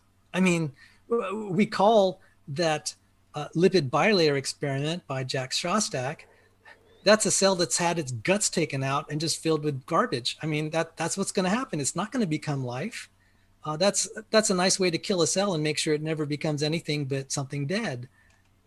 It's not going to be anything anywhere near the complexity of cellular life. So it's not, I don't think that we should demean a pre-existing accepted law just because it's old. Some of the best laws in science are the ones that are repeatable and has been vindicated by the test of time. And so the ones that I've articulated, it's not imagination. This is based on experiment and chemical theory. The thing that is novel is that violates that is to claim life can spontaneously arise over millions of years. That is one, not really practically testable. So that's a faith statement. And any of the experiments done so far, I don't see that they're even of adequate quality to overturn the paradoxes I put out. So yeah, I had to really think about what you said. Is this new novel prediction better than the old one? I'm just like, I don't think so, because the old one will supersede it in the big question of whether life can originate. So I think the paradoxes, and I gave the paper, that'll trump any of these other new prediction experiments that, if they're advertised to solve to be on the way to solving the origin of life problem, it's just, I don't think they're very good. Okay. I don't think they're as good as they're being advertised in the popular press. Now, I know you have high regard for them. I have very low regard for them. And I said the standard is that they create life. And I don't think that's unreasonable. Okay, so you said... I hate to jump in here. But if you both are okay with it, TJump, if you want to go ahead and respond, and we can move on to questions. Is that good with both of you? Okay. Tom, I'm fine with that. Okay, so yeah, just to respond, like he said that the consistency of past predictions outweighs the novel predictions, and I would say that's just obviously false. Like the one novel prediction of Einstein, that the bending of light around the sun overturns Newtonian gravity, with had literally billions of predictions confirming it. So the fact that we have consistent predictions of the past is in no way better evidence than one novel prediction just overturns all of that, which is how we get, like, pretty much every scientific revolution is based on those one novel prediction that we didn't know yet, like Einsteinian gravity, or early universe inflation, or the expansion of the universe, or the origin of the diversity of life. Like, all of those are just one new prediction was made, it was confirmed, and then we got it right. And literally the argument Saul was making is the same one made against Einstein. Well, space-time can't bend. We've always seen it work this way in the past for Newtonian gravity. Therefore, your argument is wrong. And with one new prediction, it overturned everything and changed the entire spectrum of what physics was, because he could predict something new and got it right. And that's exactly what we're seeing with abiogenesis, which is exactly why the consensus is on my position. We accept this as evidence because this is real evidence. If you want to do a quick response, if that's okay. Yes. All the experiments you cited did not overturn the paradoxes I've outlined, or really more properly, Steve Benner. So it's incorrect to represent it as overturning the paradoxes I've outlined. These paradoxes were not written by a creationist, by the way. All right, and with that, we can go ahead and move on to the questions. The first one is from Decepticon Forever. They say, Sal's a smart guy, but he's defending a 2,000-year-old testimony that's an incomplete compilation, which is based on even older fiction, and he should stop. Oh my. In response to that one, Sal? Yeah, Skepticon, thank you very much for your super chat and your kind words about me being smart. So, Merry Christmas. Sounds good. Next one is actually from the same person, Decepticon Forever. They say, Galacticus eats plants on the other side of the galaxy, and he's coming to Earth one day per the comics. I believe it, but I can't prove it to anyone. So, can you read that again? I want to. Yeah. Thank you for being so generous. No, I want to try to give a response that's adequate. I understand. If I don't quite get it, I'm going to try. Okay. I understand. I read it a little weird because I don't have my context. All right. Galacticus eats planets on the other side of the galaxy, and he's coming to the Earth one day per the comics. I believe it, but I can't prove it to anyone. I think that's a parable of what to do when you believe something and you can't prove it. And what I've tried to say is that some of the things that my colleague here, TJump, was pointing out, and some of the things he's articulated, I was trying to point out that some of his claims can't be fundamentally proven either. It is being represented as actually being scientific and empirical, and it's not. So Gotcha. right now, I just tried to level the playing field. All I could say is that at a personal level, you consider that case of Charles Duke and a little girl, and each person has this decision, and I'm not going to tell them what to decide. But and I've gotten interesting answers to this. If you were that little girl, or you were the blind beggar in the account of John 9, and you were healed in the name of Jesus and you could see, would you follow the Christian God the rest of your life? Or are you going to look for naturalistic explanations? I've gotten straight answers from people like Tracy Harris, who said that they're going to look for naturalistic explanations. On the other hand, I feel it's totally reasonable for an individual that has experienced the miracle, prayer in the name of Jesus, if they had no options, that seems perfectly reasonable to me to pursue the Christian faith. I mean, because there's no guarantee either that you're going to find a naturalistic explanation. That's a faith belief. So it's up to each individual what he's going to wager. That's no different from any decision we make in life where we have less information than we'd like. And so we basically take a little bit of a wager with incomplete and sometimes information that's difficult to process. I kind of know that because those principles because I like playing in the casino. And to beat the casino, you have to be able to deal in an environment where uncertainty is the norm. So thank you again, if I mispronounced your name, my apologies. And I hope you're not offended if I say Merry Christmas. So actually, I'd like to answer your question. So if I was the girl in that case, I would treat it like a lucky rabbit's foot. If I win at the lottery a bunch of times with my lucky rabbit's foot, I'm not going to follow the lucky rabbit's foot for the rest of my life and praise the lucky rabbit's foot. I'm going to look for naturalistic explanations. And this isn't a faith-based claim. This is a claim on induction. All of the evidence in the past is it's natural. Therefore, I'm probably going to lean towards whatever is causing this is probably natural. Gotcha. All right. The next one is from Brandon Connell. He says to both, if life is inevitable and the universe was tuned differently, wouldn't we just be different in saying that it was fine-tuned for us there? Yes, essentially what his argument is saying is that if all the fine-tuning was different, then life could have come about in those different universes in a different way, which is correct. The only reason that life seems to be fine-tuned for us is because our kind of life is only possible given these particular sets of laws. But that doesn't mean there are different kind of fractal sets of laws that if the current sets of physics were changed, then those would be replaced by other sets of laws creating a similarly primed universe for a different kind of life. Absolutely, that's one of the possibilities. And so, yeah, no matter what universe we see, they could all produce life and we just don't realize it. And so no matter what, life could be inevitable and we just haven't thought about it yet. Gotcha. Do you have a response to that, Sal? Yes. And I'm glad TJump just talked to Luke Barnes and I got a different take on what Luke had to say. And so, I mean, Luke said very few universes would even have any chemistry. If there's no chemistry, there's no life. Meaning by that, if you just have hydrogen atoms and not the periodic table of the elements that enable our chemistry, there's no life. You can't just mix hydrogen and expect any of the kinds of things that we see on Earth, where you have all these molecular machines, because you only have one element. And so it's just going to be very uninteresting, and there's not going to be anything that resembles machines or life. So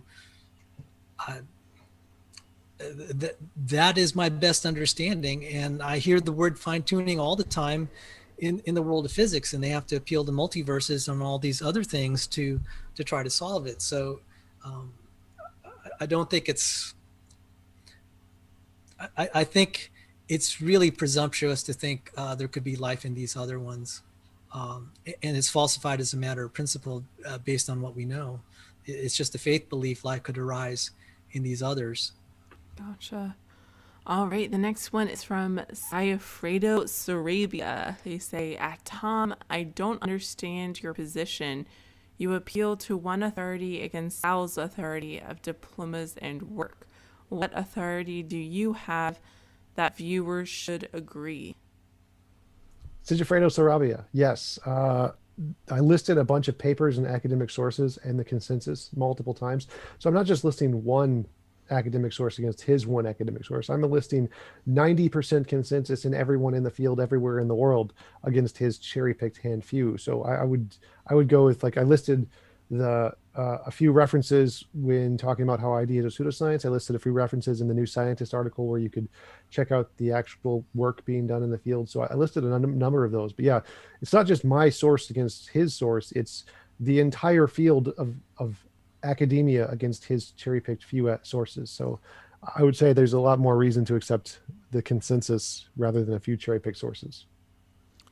Gotcha. I don't have to cherry pick sources. I have experimental evidence. Life does not arise from non-life. Doesn't matter how many people. I have experimental except the opposite, evidence. because you're not going to see life arise from non-life. That's a testable prediction. It's not been falsified. And all these people that say it can, they're appealing to non-testable things, and they've gone off the scientific deep end when they appeal to their speculations as equivalent to something experimental. That's being very misleading. I don't want to use the word dishonest. I think they're just delusional. Gotcha. The facts are on my side. Gotcha. The experiments are on my side. Cite one experiment where life comes from non-life, of cellular complexity. Cite one experiment where something as complex or similarly complex as a cell. The experiments lie on my side of the aisle, not on the consensus. I just need to predict something new. I don't need to predict life will come from non-life. I just need to predict, if it does, here is the process that we'll see that we haven't seen yet. I'm afraid not. That's not a good enough standard. I don't think you understand philosophy of science. All right. With that, we'll go to the next one. The next one's from Sphincter of Doom. They say, basic physics and chemistry. Life consists of non-living material which interacts in predictable and simply random ways. I think that might be directed to you, Sal.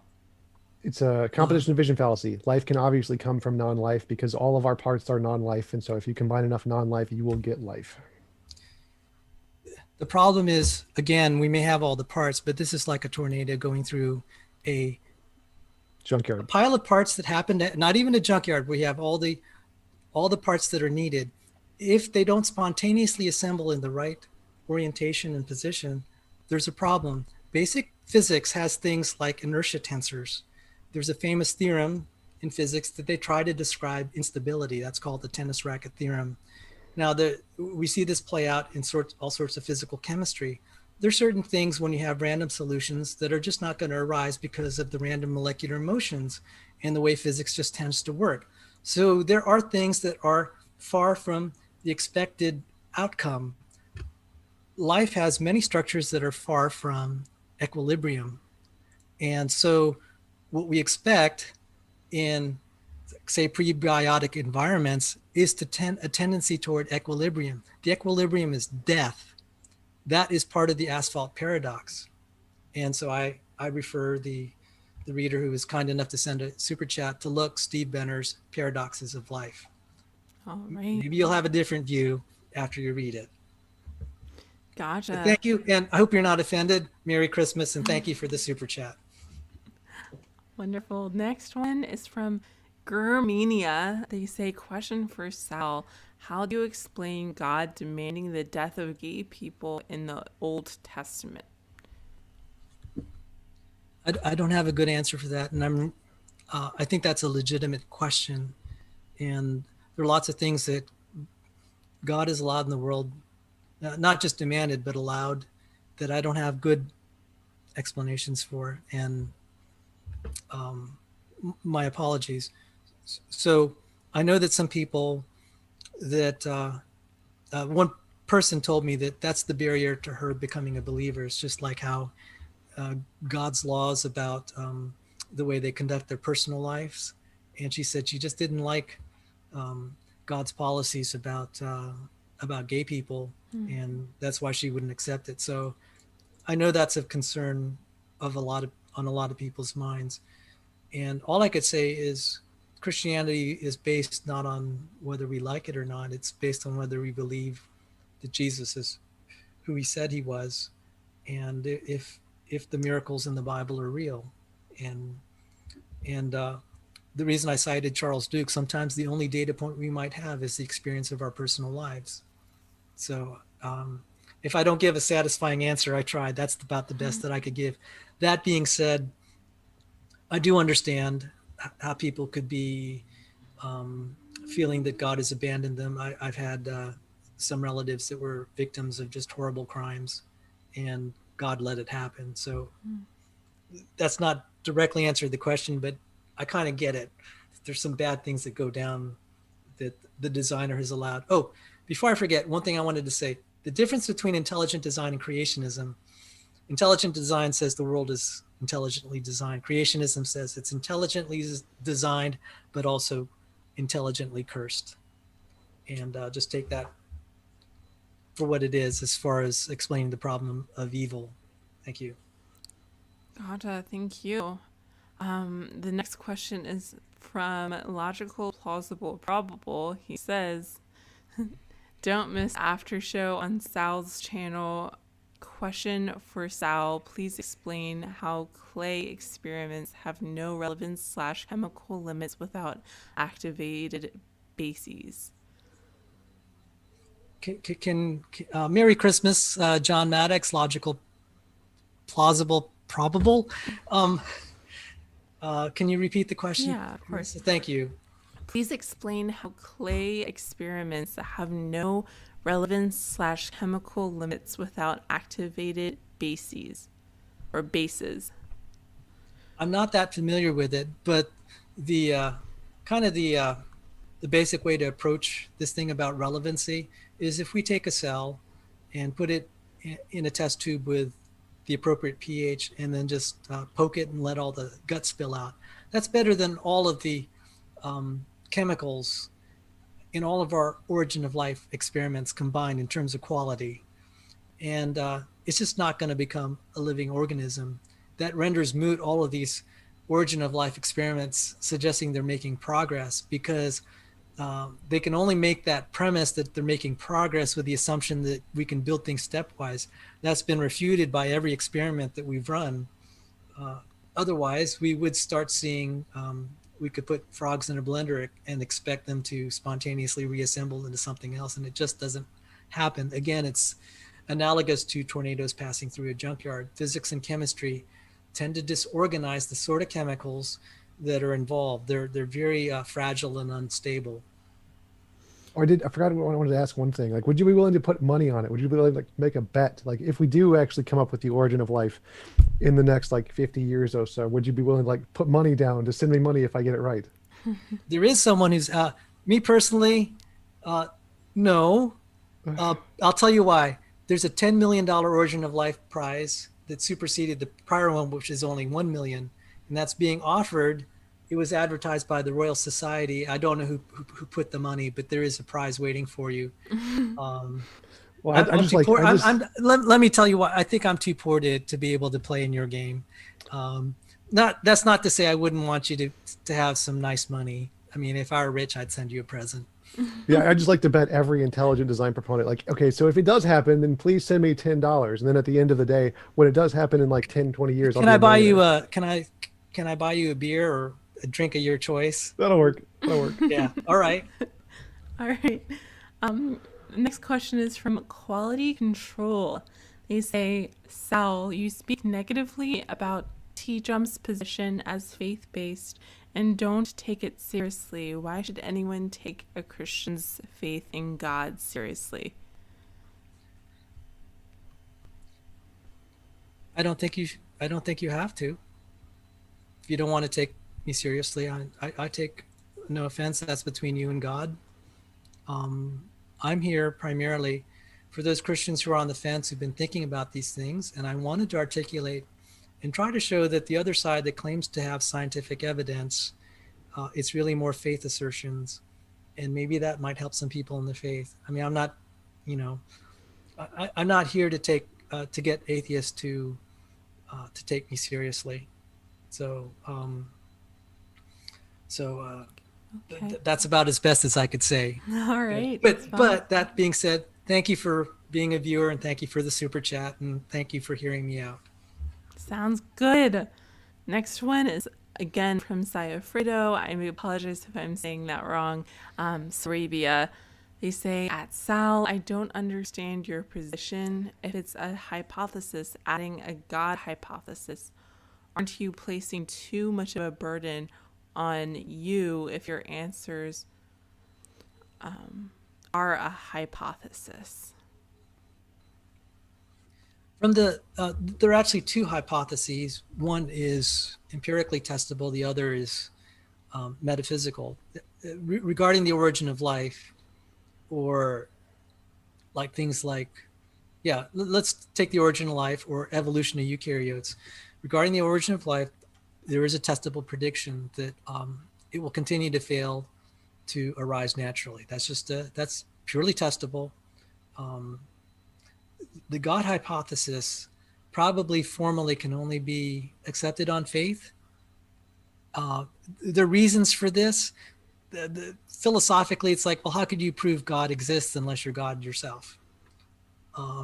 It's one of those. So when Jesus said that you need to be like a little child to accept this, I got it, because when I was in math class, they were talking about the axioms of mathematics, and I almost fell out of my chair. And they said, yeah, these things can't be proven. I'm just like, whoa.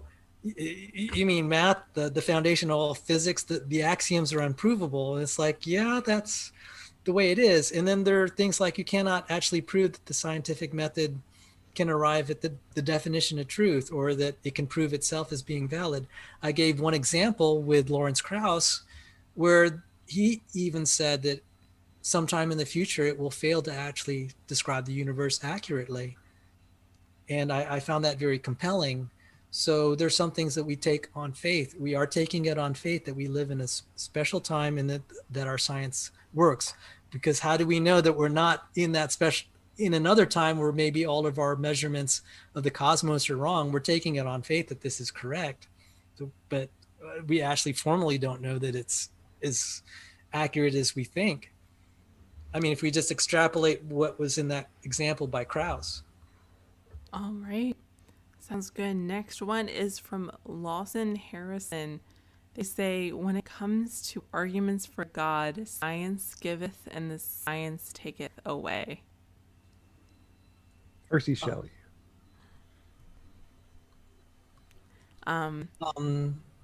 Who is this?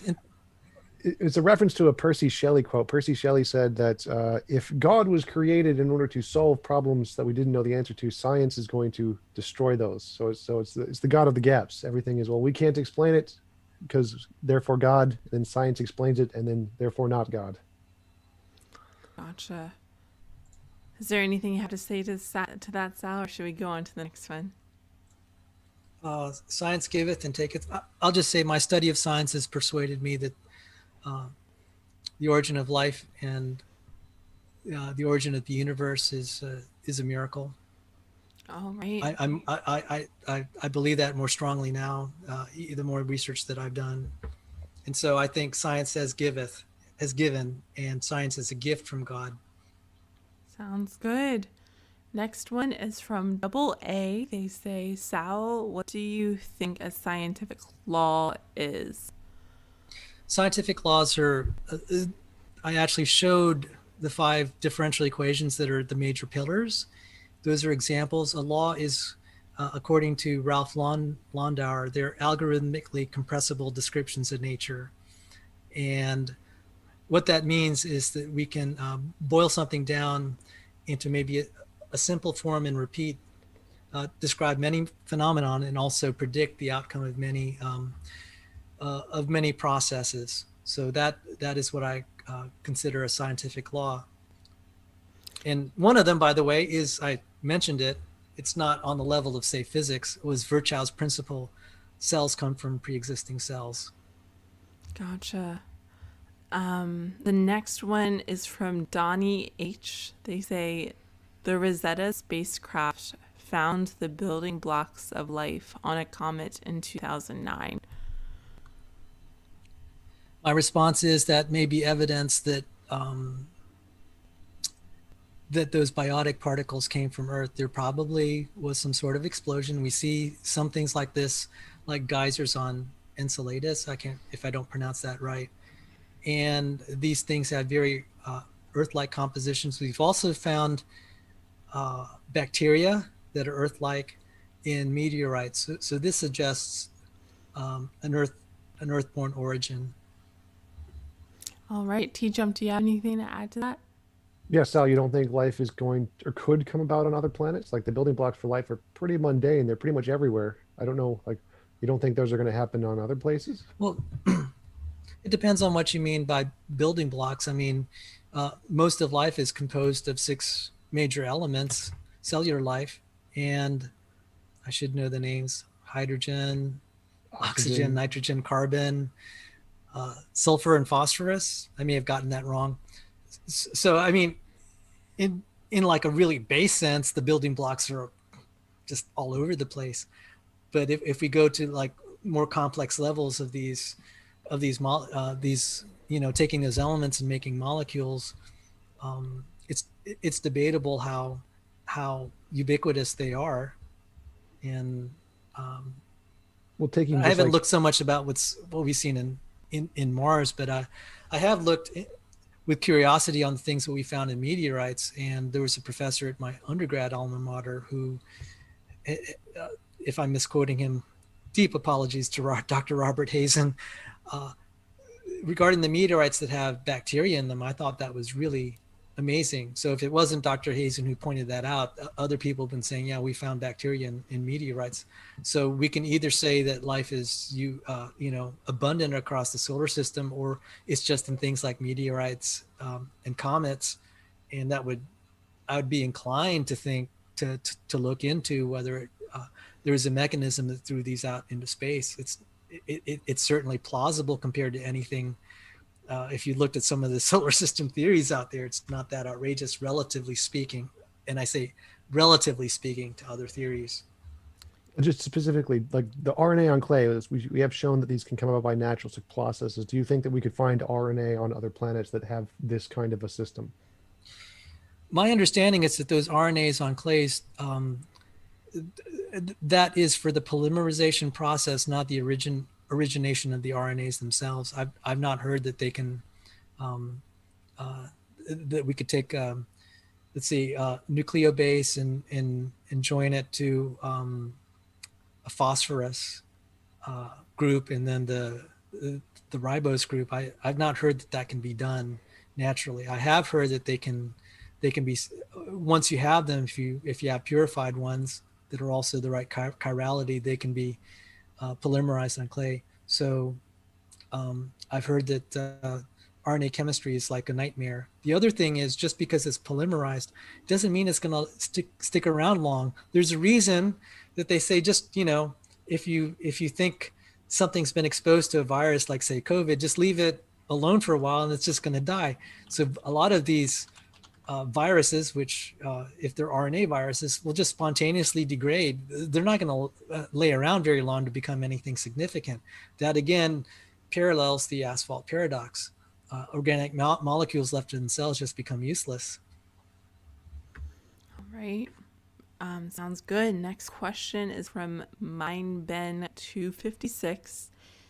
He says, he just said that people argued against Einstein for some flawed reasons. Creationists argue against abiogenesis and then use the same flawed logic on Jesus. I think that might be directed to you, TJump. Yes. So people used flawed arguments against Einstein, like claiming that space-time can't bend. Therefore, it doesn't matter what predictions he makes, it's just completely impossible, which is the same flawed logic that creationists use for abiogenesis. It's so impossible that life could come from non-life because we can't imagine it. Reality doesn't care about our imagination. Reality does things that we can't imagine all the time. So the limits of our imagination, our paradoxes, our arguments, our philosophical presentations, all of that is just stuff about how we imagine things to be. That has nothing to do with reality. So reality doesn't really care about our arguments or our paradoxes. Reality works just fine, regardless of what we can imagine. All right. Sounds good. We have another one here. Just had to refresh it. Give me just 1 second. Next one is from Stripper Liquor. They say, at Sal, it's tough debating Tom and the chair. Respect. Oh, thank you, Stripper Liquor.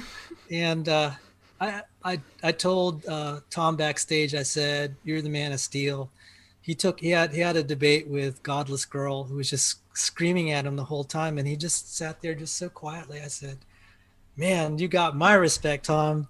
But thank you very much, Stripper Liquor, and I hope you're not offended if I say Merry Christmas to you.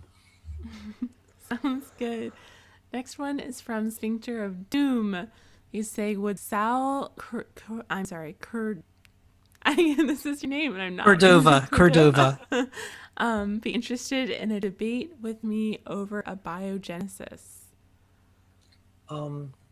Yes, I would be very interested in that. I would like, by the way, one thing about debating, it's also a good way to learn and understand your own arguments and be corrected. So I don't know how we can be in touch. Is there a way that we can be in touch? Yeah, I can see if I can make that happen. But I can, I'll talk with James about it. Sphincter of Doom. I can, if you give me a moment, I think I can type an email. I have another computer here. And what was his, it was at SP? HIN. Sphincter of Doom. So I will, CTR. and it is, I'll give you a Sphincter of Doom. I'm going to give you an email that I use for public communication, just so my regular email doesn't get spammed. I will look. Thank you for the kind offer of this discussion. So I'm going to type that in. Sounds good. In the meantime, I'll read the next one. From Jason Rivera LeBron. He says, TJump, describe emotions or energy in motion. Why are random beings afraid of death? Look up Anton LaVey. When he died, look up his experience. We're afraid of death because evolution. If things are afraid of death, then they tend to live longer and produce more. And so you have evolution prioritizes beliefs and values that promote life. And so we are afraid of death. That is why. Gotcha. All right, next one is from David from Microsoft. What are your thoughts on Alden's number? TJump, are you familiar with that one? It's a fake number. So it's like, I think did Vaush make it up? Yeah, he did. So yeah, he was in a debate and somebody was pretending to know anything, and he asked, "Do you know what Vaush's number or Alden's number is?" And the guy was like, "Yeah, I know what that is." He was like, "No, you don't. I literally just made that up." Sal, I think you and I were talking about before the debate Vaush. And yeah, so this is the guy who made it up. Everything comes back to the origin, right? Yes. Next one is from Animated Effigy. They say, default position for unproven claims is disbelief. I'm fine with that. All right. Next one is again from Logical, Plausible, Probable. He says, TJump, bet accepted, $1,000 each plus 10% per year times 20 years. Must have solution for undirected emergence of encode, transmit, decode of genetic information. Yeah, just so you know, like the bet is that other people are going to solve it, not that I'm going to solve it. And when they solve it, then all ID proponents are proven false, and they should all send me money. That's the goal here. So I want to make a bet with every ID proponent, so that when it's solved, they send me money and I become rich. That is the goal. I like it. Just as long as you're not betting that nothing will be solved so you don't end up paying out money, I think you're good. Yep, exactly. Next one is from Jamie Russell. You say, love one another with brotherly affection, outdo one another in showing honor. Today, this scripture is fulfilled. Sal Cordova is a man of God's heart. Well, Merry Christmas to you, and thank you for the kind words. And God made it easy today because I think Tom's just a great guy. There's one guy that I utterly despise, and I think you know who it is. I think I'd probably turn red in a debate with him, but Tom's just a swell guy. So Thank you. Who is I that? thank God for that. Who's the guy you hate? I hate Steve McRae. Steve McRae is my guy I hate. RJ Downard. I think just saying is I just start to turn red. I mean, there's not many, but he would probably send me over the top. I did challenge him to a debate on eukaryotic evolution, but that's not his field, so maybe he's not going to accept. Gotcha. Next one is from, again, Sayafredo Sarabia. They say, at Sal, do you believe life can come from non-life spontaneously? If not, how do you fit God? If yes, why not agree with TJump that his hypothesis is correct, or are you both wrong? I think his point is that God would have to come from somewhere, therefore... Can you read the question again? And Yeah. I had to really chew on it because I want to try to give a good response. Gotcha. Do you believe life can come from non-life spontaneously? If not, how do you fit God? If yes, why not agree with TJump that his hypotheses are correct, or are you both incorrect? Okay.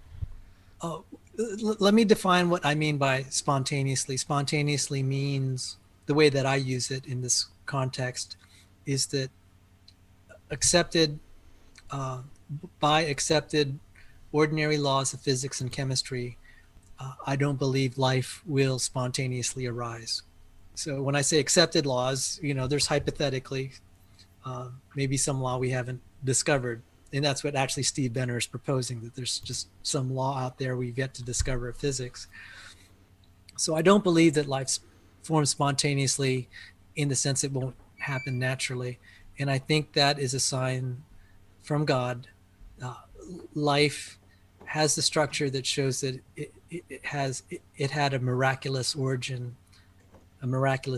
So that's how God fits into my view of things. Could TJump and I be both wrong? That's a formal possibility, and obviously each of us believe that we're right, and we'll find out one way. The Christians actually do make a testable prediction that we'll all stand before the judgment throne of Jesus Christ one day. So all of us here today, that is a testable prediction. If you find yourself in front of Jesus one day, you'll know that Sal was right. Gotcha. Sounds good. And Merry Christmas. Next one Right is after saying, about Jesus. We won't be judged by the that evil just God seems Lord. kinda Merry mean. Christmas. Next one is actually just on that subject. Sal, literally nobody is offended by Merry Christmas. Why do Christians like to keep pretending that that's a thing? Persecution complex much? And that is from Barry. I just, especially I live in the Washington, D.C. area, and I try to be sensitive to other cultures and religions. So it just became a habit. And if that's the case, then I'm glad to find out people aren't offended. So thank you for that. And Merry Christmas. Sounds good. I think there's one last question here from Sayafredo Sarabia again. At TJump, is there anything you don't know yet? Good job. When will I be president? I don't know that. It's a mystery. I don't know when this is going to happen. TJump 2024. No, but Yes. then if you run a 2024, you're going to be going against Trump. So are you ready for that? He's gonna come back for a second election. He's going to come back. Oh, That'll be Here's- great. TJump against T-Rump. I mean, I don't know. That's funny. You know what? That is all for the questions, but we have something special today, specifically, which is a post-credit scene where James, the wonderful host that we all know and love, is actually going to come on for just a little bit. We are going to just take a couple seconds break, and he is going to jump on, and he has some things to say. So I really appreciate you guys coming on. I'm going to just switch us over to a little scene before he comes on. It should just be a couple more minutes. But before that, if there's any closing things, if you guys just want to say good night to the audience, I really appreciate you guys coming on, and I want to make sure that you definitely check out the description with both Sal and TJump's links in the description. So definitely be sure to check out their content. And thank you both for coming on. thanks for having us. Thanks, Sal, for coming on. It was a pleasant conversation. I enjoyed talking with you, and I'll talk with you later. Sounds Yes, good. and I'm gonna have an after show, and they're welcome to come to my channel as soon as this is concluded. And to all the viewers who've been here, and TJump and Carissa and James, Merry Christmas. Sounds great. So stay tuned for the post-credit scene coming.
You're set. I need someone else. You're good. You're good. Isn't on.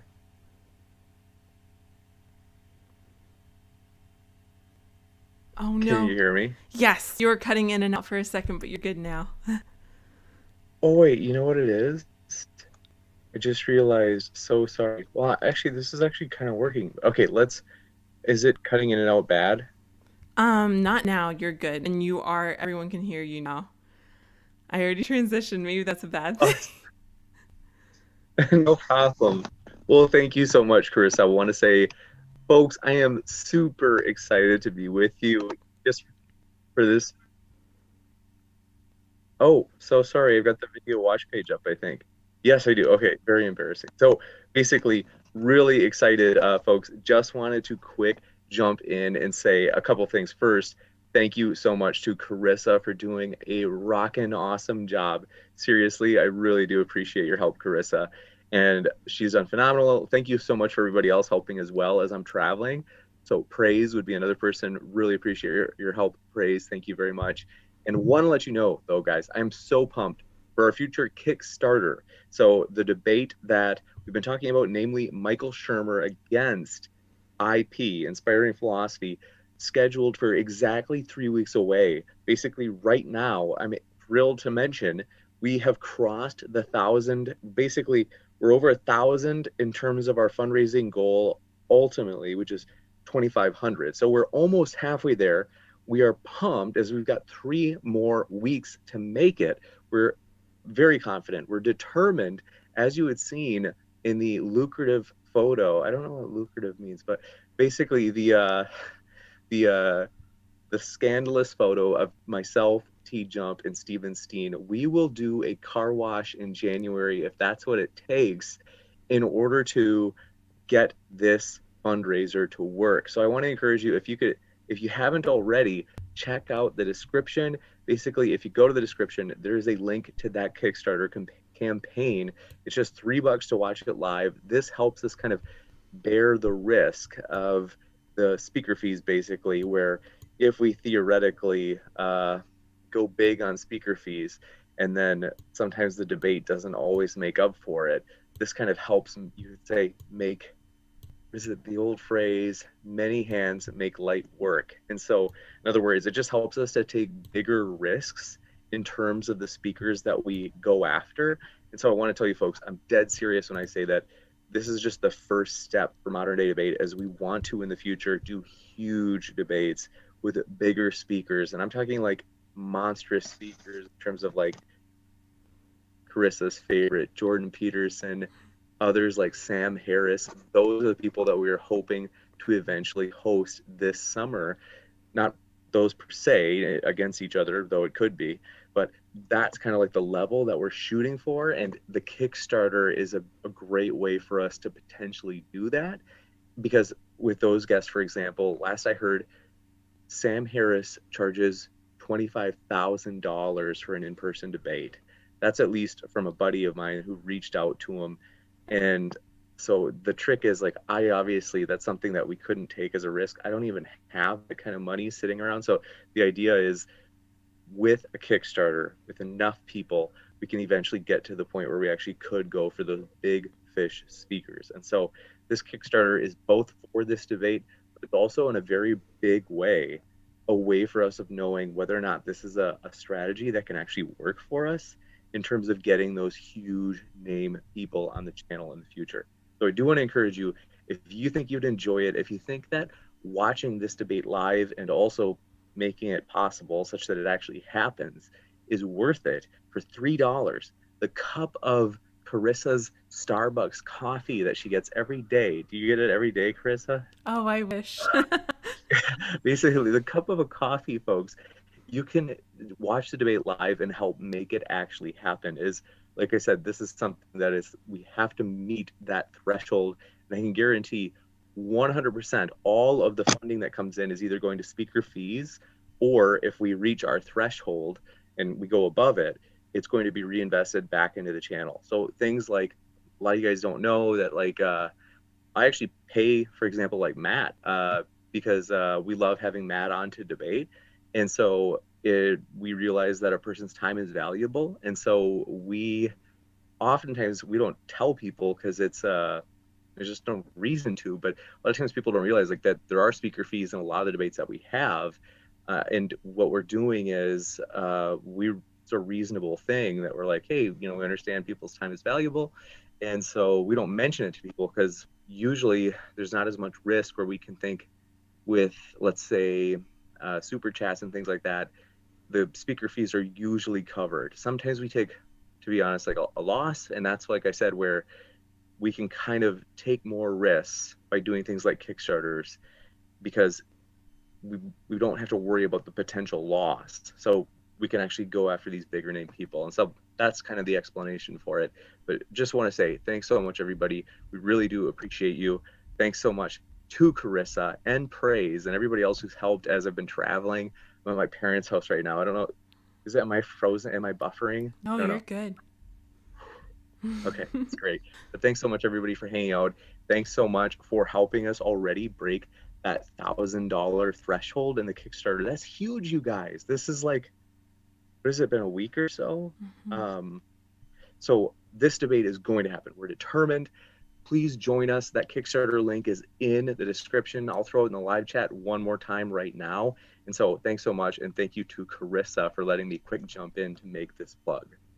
Oh, for sure. Thank you so much, James. My pleasure. With that, thanks so much, everybody. We hope you have a great rest of your night. Keep sifting out the reasonable from the unreasonable. Thanks, everybody. Have a great night.